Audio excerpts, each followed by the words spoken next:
നമസ്കാരം. മുതിർന്ന മാധ്യമപ്രവർത്തകനായ ശ്രീ കല്ലമ്പള്ളി കൃഷ്ണൻ നായരാണ് നമ്മളോടൊപ്പം ഉള്ളത്. അപ്പോൾ പലതരത്തിലുള്ള ചർച്ചകൾ നടക്കുന്നുണ്ട്. അപ്പോൾ ആ കൂട്ടത്തിലെ ഒരു പ്രധാനപ്പെട്ട ഇതാണ് മുഖ്യമന്ത്രി ആരാകും എന്നുള്ളത്. അപ്പോൾ ആര് ജയിക്കും എന്നുള്ളതിൻ്റെ അപ്പുറത്തേക്ക് പോയിട്ട് ഒരു ചർച്ചയാണ് നടക്കുന്നത്. അപ്പോൾ അതിനെക്കുറിച്ച് നമുക്ക് ഒന്ന് സംസാരിക്കാം. എന്നുവെച്ചാൽ ഒരുപാട് ഇത് സംസാരിച്ച് ചാനലുകളിലൊക്കെ ധാരാളമായി വന്നു കഴിഞ്ഞു. പ്രവർത്തകൻ്റെ ഒരു നിരീക്ഷണം ഈ കാര്യത്തിൽ എങ്ങനെയാണെന്ന് അറിയാനൊരു കൗതുകമുണ്ടല്ലോ. ഇപ്പോൾ കോൺഗ്രസിൻ്റെ മുഖ്യമന്ത്രി ആരാകും എന്നുള്ളൊരു ചർച്ച ഭയങ്കര രസകരമായിട്ട് ആളുകളും ആവേശത്തോടു കൂടി മാധ്യമങ്ങളും എടുത്ത് ഇങ്ങനെ അവതരിപ്പിക്കുന്നുണ്ട്. എന്താണ് അതിനെക്കുറിച്ച് എന്താണ്? അത് ശരിക്കും അനവസരത്തിലുള്ള ഒരു അനാവശ്യ ചർച്ചയാണ്. അതെ. കാരണം വോട്ടെടുപ്പ് കഴിഞ്ഞിട്ടേ ഉള്ളൂ. വോട്ടെടുപ്പെന്ന് പറഞ്ഞാൽ ജനാധിപത്യത്തിൽ വിളവെടുപ്പാണ്. അതെ. ആ വിളവെടുപ്പിൻ്റെ ലാഭനഷ്ട കണക്കുകളൊന്നും പുറത്തു വന്നിട്ടില്ല. അതിനു മുമ്പ് തന്നെ മുഖ്യമന്ത്രിയെ കുറിച്ചുള്ള ഒരു ചർച്ച അപ്രസക്തവും അനാവശ്യവുമാണ്. അതും അനവസരത്തിൽ. ഇപ്പോൾ കോൺഗ്രസിനെ സംബന്ധിച്ചിടത്തോളം ഇന്ത്യയിൽ ഏറ്റവും കൂടുതൽ മുഖ്യമന്ത്രിമാരെ സംഭാവന ചെയ്ത ഒരു പാർട്ടിയാണ്. പതിറ്റാണ്ടുകളുടെ പാരമ്പര്യമുള്ള ഒരു പാർട്ടി. ആ പാർട്ടിയുടെ ഒരു മുഖ്യമന്ത്രിയെ തിരഞ്ഞെടുക്കുന്നത് ഈ തെരുവിൽ അലക്കുന്ന ഒരു അവസ്ഥ വരിക എന്ന് പറഞ്ഞാൽ അത് നമുക്ക് ദേശാഭിമാനികളായ എല്ലാവർക്കും വിഷാദം ഉണ്ടാക്കുന്ന ഒരു കാര്യമാണ്. ദൗർഭാഗ്യകരമായി പോയി. അത് ഒരിക്കലും പാടില്ലാത്തതായിരുന്നു. എന്നാലും വ്യവസ്ഥാപിതമായ നടപടിക്രമങ്ങൾ പരമ്പരാഗതമായി സ്വരൂപിച്ചൊരു പാർട്ടിയാണ് കോൺഗ്രസ്. ഇപ്പം നമുക്കറിയാം, ഇന്ത്യയിലെ ഒട്ടുമിക്ക സംസ്ഥാനങ്ങളും ഭരിച്ചിരുന്ന കോൺഗ്രസ്സാണ്. അതുകൊണ്ട് അവർക്കിതൊരു വലിയ പ്രശ്നമേ ഇല്ല. കേരളം പോലെയുള്ള ഒരു കൊച്ചു സംസ്ഥാനത്തെ ഒരു മുഖ്യമന്ത്രി തിരഞ്ഞെടുക്കുക എന്ന് പറയുന്നത് നിസ്സാരമായൊരു കാര്യമാണ്. അതിവിടെ ഇട്ട് അതിനെ വഷളാക്കിയതിന് പിന്നിൽ ഗൂഢമായ പല ലക്ഷ്യങ്ങളും ഉദ്ദേശങ്ങളുമുണ്ട്. ഇപ്പോൾ ഇതിനകത്ത് സാധാരണ ഈ പ്രതിപക്ഷ നേതാവ് സ്ഥാനം അലങ്കരിക്കുന്ന ഒരാൾ ഒരു പാർട്ടി തെരഞ്ഞെടുപ്പിനെ നേരിടുമ്പോൾ ആ മുന്നണിയുടെ പ്രതിപക്ഷ നേതാവായിരിക്കുന്ന ആൾക്ക് സ്വാഭാവികമായിട്ടും അതിൻ്റെ ഒരു പരിണാമം എന്ന് പറയുന്നത് അദ്ദേഹം തന്നെ മുഖ്യമന്ത്രിയാകും. അങ്ങനെയാണല്ലോ ഒരു വെപ്പ്. പക്ഷേ ഇതിനു മുമ്പ് VS അച്യുതാനന്ദൻ പ്രതിപക്ഷ നേതാവായിട്ടിരിക്കുകയും അങ്ങനെ കൊണ്ട് കീഴ്വഴക്കങ്ങളുണ്ടല്ലോ. LDFിലുമായാലും UDFിലായാലും അങ്ങനെ ഒരു ജനാധിപത്യത്തിൻ്റെ ഒരു രീതിയും കീഴ്വഴക്കങ്ങളൊക്കെ ഉണ്ട് അല്ലേ? അപ്പോൾ ഇവിടെ അങ്ങനെ ആയിരിക്കുമല്ലോ. അപ്പോൾ അതെ. ഇപ്പോൾ ശരിക്കും പ്രതിപക്ഷത്തെ ആരാണോ നേതാവായിട്ടിരിക്കുന്നത്, അതായത് പ്രതിപക്ഷത്തെ തെരഞ്ഞെടുപ്പിനെ നയിക്കുന്നത് ആരാണോ, വിജയം വന്നു കഴിഞ്ഞാൽ അദ്ദേഹമാണ് മുഖ്യമന്ത്രി. അതതിൻ്റെ കീഴ്വഴക്കം. അത് സ്വാഭാവികമായ കീഴ്വഴക്കം. നാട്ടുനടപ്പ് ഇതുവരെ സംഭവിച്ചിട്ടുള്ളതെല്ലാം അതാണ്. അങ്ങനെയാണ്. അപ്പോൾ പക്ഷേ പിന്നെ അങ്ങനെ ഇപ്പോൾ K കരുണാകരൻ മുഖ്യമന്ത്രിയായതും ആൻ്റണി മുഖ്യമന്ത്രിയായതും ഉമ്മൻചാണ്ടി ആയതും അതൊക്കെ നമുക്കറിയാവുന്ന ചരിത്രമാണ്. അതുകൊണ്ട് അതൊന്നും പറയണ്ട. ഇപ്പം മാത്രം ഇങ്ങനെ ഒരു ചർച്ച വന്നതാണ് നമ്മൾ അത്ഭുതപ്പെടുത്തുന്നത്. LDFിലും ഇങ്ങനെ ഉണ്ട്. അതെ. അങ്ങനെ ഈ വ്യവസ്ഥാപിതമായ രീതിയിൽ പിന്നെ പ്രതിപക്ഷ നേതാവ് മുഖ്യമന്ത്രിയാകും എന്നുള്ളത് ഒരു സ്വാഭാവിക പരിണാമം മാത്രമാണ്. ആ നിലയ്ക്ക് VD സതീശനാണ് മുഖ്യമന്ത്രി ആകേണ്ടത്. അപ്പോൾ ഇത് പിന്നെ ഈ ചർച്ചയുടെ ഗൂഢലക്ഷ്യം എന്ന് പറയുന്നത് രാഷ്ട്രീയം അതിനകത്തുള്ള അവർ തന്നെയാണോ അതോ മാധ്യമങ്ങളിലൂടെ ഉണ്ടാകുന്നതാണോ? എങ്ങനെയാണിത് ഇങ്ങനൊരു ചർച്ച രൂപപ്പെടുകയും പിന്നെ അതിപ്പോൾ അവർ അമർത്തി വെച്ചിരിക്കുകയാണ്, ശാസനം കൊടുത്തിരിക്കുക. ചർച്ച ഉണ്ടാകാനുള്ളൊരു പ്രധാനപ്പെട്ട കാരണം ഇതിനകത്ത് സതീശനെ തളയ്ക്കുക എന്നുള്ള ഗൂഢമായ ലക്ഷ്യമാർക്കൊക്കെ ഉണ്ട്. അത് സംശയമൊന്നുമില്ല. കാരണം സ്വാഭാവികമായ മുഖ്യമന്ത്രി ആവുമെന്ന് എല്ലാവർക്കും അറിയാം. അങ്ങനെയുള്ള ഒരാളിനെ തളയ്ക്കുക എന്നുള്ളത് തന്നെയാണ് ലക്ഷ്യം. അതാര്, അതിൻ്റെ പിന്നിൽ എന്തിന് എന്നുള്ള വിഷയങ്ങളിലേക്കൊന്നും നമ്മൾ തൽക്കാലം കടക്കേണ്ടത്. അത് ഗുണത്തേക്കാളേറെ ദോഷമല്ലേ? അത് ഒരു ജനകീയമായി ജനങ്ങൾ ആഗ്രഹിക്കുന്ന തരത്തിലേക്ക് ഒരാൾ വരികയും അദ്ദേഹം ആ സ്ഥാനത്തേക്ക് വരികയും ചെയ്യുന്നതിന് പകരം അദ്ദേഹത്തെ അമർത്തി അദ്ദേഹത്തെ മാറ്റിയിട്ട് അപ്പോൾ അവിടെ ഇപ്പം KC വേണുഗോപാലിൻ്റെ പേര് പറയുന്നു, രമേശ് ചെന്നിത്തലയുടെ പേര് പറയുന്നു. അപ്പോൾ ഇവർ ഇങ്ങനെ ആദ്യം പിന്നെ ശശി തരൂറൊക്കെ ഇതിനകത്തുണ്ടായിരുന്നല്ലോ. അപ്പോൾ ഇതിങ്ങനെ ഒരു ഇതിലേക്ക് പോകുമ്പോൾ അതിനൊരു ഭംഗിക്കുറവ്, അല്ലെ ശോഭ കെടുന്ന ഒരു ഇവരുടെ അതുമല്ല റിസൾട്ട് വന്നിട്ടില്ല. അതെ അതെ. ഇവർക്ക് എങ്ങനെ ഈ 71 എന്നുള്ള മാന്ത്രിക സംഖ്യയിലേക്ക് എത്തിച്ചേരാൻ പറ്റുമോ ഇല്ലയോ എന്നൊക്കെ ഉള്ള ഒരു ചർച്ചയായിരുന്നല്ലോ നേരത്തെ ആദ്യഘട്ടങ്ങളിലൊക്കെ. അതെ അതെ. ഇപ്പം അതിന് ഇനി എങ്ങനെയാണ് ഇത് പക്ഷേ ഇത് ഈ നമ്മുടെ വോട്ടെടുപ്പ് മുമ്പ് തന്നെ ഈ ചർച്ച തുടങ്ങിക്കഴിഞ്ഞു. നമുക്കറിയാം ഇലക്ഷൻ്റെ മൂർധന്യാവസ്ഥയിൽ ആദ്യം വെള്ളാപ്പള്ളി നടേശൻ SNDP യോഗം പ്രസിഡന്റ് എന്ന് പറയുന്നു, ഞങ്ങൾ ഇടതുപക്ഷത്തിൻ്റെ കൂടെയാണ്, പിണറായി മുഖ്യമന്ത്രി ആവണം. പക്ഷേ കോൺഗ്രസിൻ്റെ മുഖ്യമന്ത്രിയായിട്ട് സതീശനെ എടുക്കരുത് അന്ന് അദ്ദേഹം പറഞ്ഞു. അത് പറയാൻ ഇദ്ദേഹത്തിന് എന്താ അവകാശം? അദ്ദേഹം ഇടതുപക്ഷത്തിൻ്റെ കൂടെ നിൽക്കുന്ന ആൾ, അദ്ദേഹം പിണറായി വിജയനെ മുഖ്യമന്ത്രിയാക്കാൻ വേണ്ടി നിൽക്കുന്ന ഒരാൾ. എന്നിട്ട് അദ്ദേഹം പറയുകയാണ് സതീശനെ കോൺഗ്രസിൻ്റെ മുഖ്യമന്ത്രി ആക്കരുത്. പക്ഷേ അദ്ദേഹം അവസാനം പിന്നെ അത് മാറ്റി പറഞ്ഞു. അവസാനം പിന്നെ ഇത് ചർച്ച പിന്നെ പല ഘട്ടങ്ങൾ കഴിഞ്ഞപ്പോൾ പിന്നെ സതീശന് അനുകൂലമായിട്ടുള്ള ഒരു രീതിയിലും വന്നു ഒരു ഘട്ടം. ഇനിയെപ്പോൾ മാറുമെന്ന് പറയാൻ പറ്റില്ല. അതെ. അപ്പോൾ അതുപോലെ NSSനും അങ്ങനെ അഭിപ്രായമുണ്ട്. വെള്ളാപ്പള്ളിയുടെ പ്രഖ്യാപനം വന്ന് ഏതാണ്ട് ദിവസങ്ങൾക്കകം തന്നെ സുകുമാരൻ നായരും സതീശ് ഇളകി. സുകുമാരൻ നായരും പറഞ്ഞു ഞാനും സർക്കാരിൻ്റെ കൂടെയാണ്, പിണറായി വിജയൻ്റെ കൂടെയാണ്, പക്ഷെ സതീശനെ മുഖ്യമന്ത്രി ആക്കരുത്, അത്രയേ ഉള്ളൂ.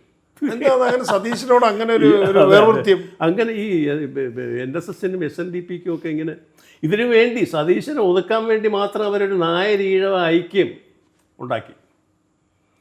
അവസാനം ഈ നായരീഴവ ഐക്യം ഉണ്ടാക്കിയതിൻ്റെ സൂത്രധാരൻ എന്നുള്ള നിലയിൽ നമ്മുടെ വെള്ളാപ്പള്ളിക്ക് കേന്ദ്ര ഗവൺമെൻറ് പത്മഭൂഷൺ കൊടുത്തു. ഇദ്ദേഹത്തിനൊന്നും കൊടുത്തില്ല, സുകുമാരൻ നായർക്ക്. അതോടുകൂടി നായരീഴവ ഐക്യം ഒറ്റ രാത്രി കൊണ്ട് തകർന്നു, അധ്യായം അടഞ്ഞു. അധ്യായം അടഞ്ഞു. അപ്പോൾ ഇനി ഇതിൻ്റെ ഇപ്പോൾ ഇവരുടെ പ്രഖ്യാപനത്തെ അതിജീവിച്ചുകൊണ്ട് മുന്നേറാൻ സതീശന് പറ്റുമോ? അല്ല, അതിന് ശേഷം ഇപ്പോൾ ഏറ്റവും പിന്നീട് വന്ന ഡെവലപ്മെൻറ്റ് എന്ന് പറഞ്ഞു കഴിഞ്ഞാൽ ഇപ്പോൾ സുധാകരൻ ഇലക്ഷന് മുമ്പേ ബഹളം ഉണ്ടാക്കിയല്ലോ. ആ തുടക്കം ഇതായിരുന്നു, സതീശനെ മുഖ്യമന്ത്രിയാക്കരുതെന്ന് പറഞ്ഞ് തുടങ്ങിയത്. എന്നിട്ട് അവസാനം അദ്ദേഹം പല ഘട്ടങ്ങളും കഴിഞ്ഞിട്ട് അവസാനം കോൺഗ്രസ്സിന് കീഴടങ്ങി എല്ലാം ശാന്തനായി അങ്ങ് പോയി. ഇപ്പോൾ വീണ്ടും തുടങ്ങി. ഇത് കഴിഞ്ഞപ്പോൾ വീണ്ടും തുടങ്ങി. പിന്നെ വീണ്ടും തുടങ്ങിയപ്പോൾ അദ്ദേഹം അങ്ങ് പിന്നെ മലക്കം പറഞ്ഞു നേരത്തെ ഉള്ളതിനേക്കാൾ. KC വേണുഗോപാലിനെ മുഖ്യമന്ത്രിയാകും. അല്ല, അങ്ങനെ ഒരു സാധ്യതയുണ്ടോ? ഒരാൾ ഈ മത്സരത്തിൽ ഇല്ലാതെ ഇരിക്കുകയും കേന്ദ്രത്തിൽ പ്രവർത്തിക്കുകയും MP അല്ലേ അദ്ദേഹം? MP ആണ്. അപ്പോൾ അങ്ങനത്തെ ഒരാൾ പെട്ടെന്ന് ഇവിടെ മുഖ്യമന്ത്രിയായിട്ട് വരാൻ, രംഗപ്രവേശം ചെയ്യാൻ അതിന് സാധ്യതയുണ്ടോ? അതിന് പിന്നെ അല്ല, ഇതിപ്പോൾ നമ്മളിപ്പോൾ പറഞ്ഞതനുസരിച്ച് സ്വാഭാവിക മുഖ്യമന്ത്രി സതീശനാണല്ലോ. അതിനെ മറികടന്ന് വരണമെങ്കിൽ ജയിച്ചു വരുന്ന MLA-മാരിൽ കൂടുതൽ സതീശനെതിരായിരിക്കണം. അതെങ്ങനെ പറ്റും? അങ്ങനെ വന്നാൽ ഹൈക്കമാൻഡ് ഇടപെട്ടിട്ട് ആളിനെ മാറ്റിയിട്ട് പുതിയ ലീഡർഷിപ്പ് വരും. ആ സമയത്താണ് രമേശ് ചെന്നിത്തലയ്ക്കും സാധ്യത കൽപ്പിക്കുന്നത്. രമേശ് ചെന്നിത്തലയ്ക്കും KC വേണുഗോപാലിന് ഒരു സാധ്യത ഉണ്ടാവുന്നത്. അപ്പോൾ KC വേണുഗോപാലിന് വേണ്ടി വാദിക്കുന്നവർ ആദ്യം തീരുമാനിച്ചിരുന്നത് ഇവർ രണ്ടുപേരും തമ്മിലുള്ള തർക്കം വരുമല്ലോ, ചെന്നിത്തലയും സതീശനുമായിട്ടുള്ള തർക്കം വരുമ്പോൾ അതിൻ്റെ ഇടയിൽ ഒത്തുതീർപ്പ് മുഖ്യമന്ത്രി എന്നുള്ള നിലയിൽ KCയെ കൊണ്ടുവരാം എന്നായിരുന്നു. പക്ഷേ അത് ഇപ്പം വന്നിട്ട് അതെല്ലാം മാറി. ആ ചിത്രം മാറിക്കഴിഞ്ഞപ്പോൾ ഈ KC വേണുഗോപാലിന് മുഖ്യമന്ത്രിയാവാനുള്ള അവകാശം ആണ് എന്നുള്ള രീതിയിലാണ് ഇപ്പോൾ വന്നിരിക്കുന്നത്. ഇതിൻ്റെ ഇതെന്തായിരിക്കും? ഇതിൻ്റെ ഒരു ക്ലൈമാക്സ് എന്തായിരിക്കും? ഇവർക്ക് ഭൂരിപക്ഷം കിട്ടുമോ, അല്ലെങ്കിൽ തരംഗമുണ്ടായി ഇവർക്ക് 100 സീറ്റ് കിട്ടുമോ? അങ്ങനെയൊക്കെ പലതരം പ്രവചനങ്ങളുണ്ടല്ലോ. അപ്പോൾ ഇപ്പോൾ സംഭവിച്ചിരിക്കുന്നതെന്ന് പറഞ്ഞു കഴിഞ്ഞാൽ ഈ ഇവർ 3 പേർക്കും വേണ്ടി അണിയറയിൽ വളരെ ഗംഭീരമായ പ്രവർത്തനങ്ങൾ നടന്നുകൊണ്ടിരിക്കുക. എന്നാണ് നമ്മുടെ അല്ല, കോൺഗ്രസിന്റെ ഒരു രീതി അങ്ങനെയാണല്ലേ. അത് ജനങ്ങളുടെ ഉള്ളിൽ എന്ത് തരം ഒരു പ്രതിപത്തിയാണ് ഇവരോട് ഉണ്ടാകുന്നത്. വോട്ട് ചെയ്തവർ തന്നെ ഒരു ഘട്ടം കഴിയുമ്പോൾ അതവര് പറയും, ശൈലി അങ്ങനെയാണ്. 2 മാസം കഴിയുമ്പോൾ പറയും, അയ്യോ ഇതിനേക്കാളും നല്ലത് പിണറായി ആയിരുന്നു എന്ന് പറയും. ആ ഒരു ഘട്ടത്തിലേക്കാണ് ഇവർ കൊണ്ടുപോകുന്നത് ഇപ്പോൾ. ആണല്ലേ. ഇതിങ്ങനെ തുറന്നുകൊണ്ട് പോയാൽ. അല്ല, സതീശൻ്റെ ഇടയ്ക്ക് പറയാനല്ലോ ഇതിനകത്ത് ജനാധിപത്യം ഉണ്ട്. അപ്പോൾ ഞങ്ങൾ കുറേ കാര്യങ്ങൾ ചർച്ച ചെയ്യും, അല്ലെങ്കിൽ പരസ്പരം അങ്ങോട്ടും ഇങ്ങോട്ടും ചർച്ച ചെയ്താണ്. ഇപ്പോൾ സ്ഥാനാർത്ഥി നിർണയത്തിലൊക്കെ അങ്ങനെ ചെറിയൊരു കാലതാമസം വന്നപ്പോൾ അദ്ദേഹം അതിൻ്റെ ഒരു കൺക്ലൂഷൻ അങ്ങനെ ആയിരുന്നു. അതെ അതെ അതെ. അപ്പോൾ അതുപോലെ ഒരു ചർച്ചയാണ് എന്നുള്ള തരത്തിലെ ആളുകൾക്ക് അങ്ങനെ ഒരു പ്രതിപത്തി ഉണ്ടാകാൻ ഉള്ള കാരണമൊന്നുമില്ല. ഇല്ല ഇല്ല ഇല്ല. അപ്പോൾ ഇതിൻ്റെ ഒരു ക്ലൈമാക്സ് എന്താണ്, ഇതിൽ ആർക്കാണ് സാധ്യത എന്ന് സാറിന് പറയാൻ പറ്റുമോ? ഇതിൽ സാധ്യത വി.ഡി. സതീശന് തന്നെയാണ്, അതിന് സംശയമൊന്നുമില്ല. കാരണം സ്വാഭാവിക മുഖ്യമന്ത്രിയാണ്. ഓ, അപ്രതീക്ഷിതമായിട്ട് എന്തെങ്കിലും സംഭവിച്ചാൽ മാത്രമേ. അല്ലാതെ ഒരാൾ വരിക എന്ന് പറഞ്ഞാൽ അത് അട്ടിമറിയാണ്. അട്ടിമറിയാവും. അതൊരു നേരിട്ടുള്ള ഒരു തെരഞ്ഞെടുപ്പല്ല ശരിക്കും പറഞ്ഞു. അപ്പോൾ സ്വാഭാവികമായ മുഖ്യമന്ത്രി സതീശൻ തന്നെ, അതല്ലെങ്കിൽ അട്ടിമറിയിലൂടെ മറ്റൊരാൾ വരണം. അങ്ങനെ വരിക എന്ന് പറഞ്ഞാൽ കോൺഗ്രസിൻ്റെ പാരമ്പര്യത്തിനൊക്കെ വിരുദ്ധമായിരിക്കും അത്. കോൺഗ്രസിന് ഒരു ജനാധിപത്യ പാരമ്പര്യമുള്ളൊരു പാർട്ടിയാണ്, ജനാധിപത്യ മര്യാദകളുള്ള ഒരു പാർട്ടിയാണ്. ഒരു കേഡർ പാർട്ടിയൊന്നുമല്ല, പൂർണ്ണ ജനാധിപത്യ സ്വാതന്ത്ര്യമുള്ള പാർട്ടിയാണ്. ഇപ്പോൾ ഇത് പറയുന്നു എന്ന് വിചാരിച്ച് രമേശ് ചെന്നിത്തലയ്ക്കോ കെ സി വേണുഗോപാലിന് ഇതിന് യോഗ്യതയില്ല എന്നല്ല പറയുന്നത്. അവർ രണ്ടുപേരും സർവ്വതാ യോഗ്യന്മാരാണ്. ചെന്നിത്തല ചെറുപ്പ മന്ത്രിയായ ആളാണ്. അതുപോലെ AICCയുടെയൊക്കെ വലിയ പദവിയിലും മന്ത്രിയായിട്ടുണ്ട്, അംഗമാണ്. അതെ, കേന്ദ്രമന്ത്രിയായിട്ടുണ്ട്, കേന്ദ്രമന്ത്രിയൊക്കെ സംസ്ഥാനത്തെ മന്ത്രിയായിട്ടുണ്ട്. പക്ഷേ വി.ഡി. സതീശൻ അങ്ങനെ ഒരു മന്ത്രിസ്ഥാനമോ അങ്ങനെയൊന്നും പുള്ളിക്ക് ഇതുവരെ കിട്ടിയില്ല.